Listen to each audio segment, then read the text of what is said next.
Ole, hola, koce, bizde. Აი აჩერდი. სიმღერა ქართულ ოცნებაზე დიდი ალბათობით ქვეყანაში აიკრძალება. დავით მათიკაშვილი, რომელსაც რამდენიმე დღის წინ ეს სიმღერა პერსონალურად მიუძღვნეს, ამბობს, რომ საჯაროდ მის შესრულებას ქართული ოცნების მოწინააღმდეგეები ვეღარ შეძლებენ.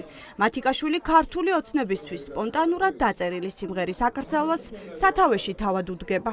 რა ტექსტი მოყვება მე მოვლა-ვლას ისიც ყურადღება მიაქციეთ და გაიგეთ რა. არ არის ეს სიმღერის ნაწილი. ფეხბურთის მოედანზე მაგას არავინ არ მღერის. ეს არის დაფინანსებული რადიკალიზმი, რომელიც უნდა შეწყდეს. ვიდრე სიმღერა აიკრძალება ჟიან მისი შესრულებისთვის. მათიკაშვილმა პოლიციას უკვე მისცა ჩვენება იმ ახალგაზრდა აქტივისტის წინააღმდეგ, ვინც ტორტების მაღაზიასთან საპროტესტო ნოტები შეუსრულა. როცა დავინახე დავით მათიკაშვილი, ერთადერთი რაც მქონდა ფიქრად ის, რომ როდესაც ჩემზე ახალგაზრდა ადამიანები, გოგონები, ბიჭები დაჭერილი არიან, მე არ მქონდა უფლება იმისა, რომ ესე ჩვეულებრივად გავსულიყავი და დისკომფორტი არ შემექმნა ისეთი დეპუტატისთვის, როგორც არის დავით მათიკაშვილი. სიმღერის გარდა დასჯადი ხდება წყევლაც.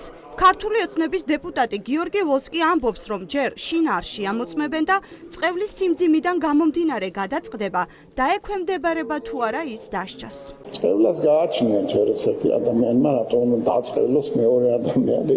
ეს არის ფსიქოლოგიური ტერორი ნამდვილი, იქნება წყევლა, გინება, სხვადასხვა შეურაცხყოფელი სიტყვის გამოყენება. თუ თქვენ ქართული ოცნების წევრი დააბულინგეთ, ან შეაგინეთ სოციალურ ქსელში და არა პირადად, მალე ამის გამო დაგაკავებენ. ოცნების სარევიზიო ჯგუფმა სოციალურ ქსელებში პარტიის კრიტიკოსების პოსტები შეაგროვა, რომლებიც შეურაცხმყოფელად მიიჩნია. ყველა პოლიციაში გადააგზავნა და პოსტების ავტორების სამაგალითოდ დასჯას ითხოვს.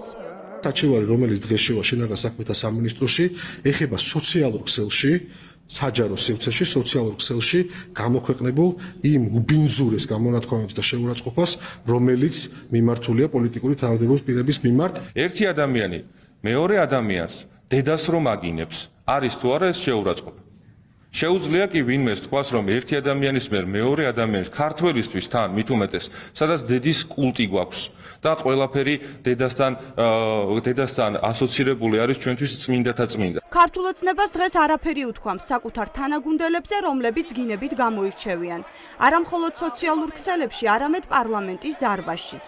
პრეზიდენტად ქართულმა ოცნებამ გაამწესა კაცი, რომელმაც თავი სწორედ გინებით დაგვამახსოვრა.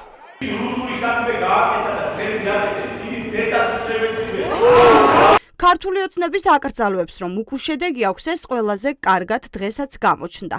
პარლამენტში გამართული ბრიფინგიდან მალევე სოციალურ ქსელში ერთმანეთის მიყოლებით ხალხი იმას წერს, რასაც ქართული ოცნება კრძალავს.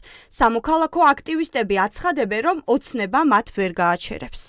ქართულ ოცნებას არ აგიდებს მხოლოდ სამოქალაქო აქტივისტი და არ აგიდებს მხოლოდ პოლიტიკური პარტიის წარმომადგენლები. ქართულ ოცნებას აგიდებს და ყველა ის ადამიანი, რომელიცაც პრეტენზია აქვს ეგრეთ წოდებულ ხელისუფლებასთან, ეს იქნება სოციალურად დაუცველი, ეს იქნება ადამიანი, რომელსაც სამედიცინო დახმარება ჭირდება თუ ასე შემდეგ. რამდენიმე საათის წინ გავიგეთ აი ამ საჩივრის შესახებ და როგორც კი შევდივარ ხოლმე სოციალურ ქსელში, მხვდება მინიმუმ რამდენიმე პოსტი, რომელიც შეიძლება რომ ქართული ოცნების მიერ იქნას ინტერპრეტირებული როგორც სამართალდარღვევა. როგორ არის წყევლაზე და რაღაცებზე არის ხო, რა ვიცი, ქართულ ოცნება ამოწყდი და მხობა რუსულ რეჟიმს და ქოცება თქვენ ქართულმა ოცნებამ გინების და წყევლის აკრძალვის შესახებ დღეს სასაუბროდ ის დეპუტატები გამოაგზავნა, ვის ანგარიშზეც.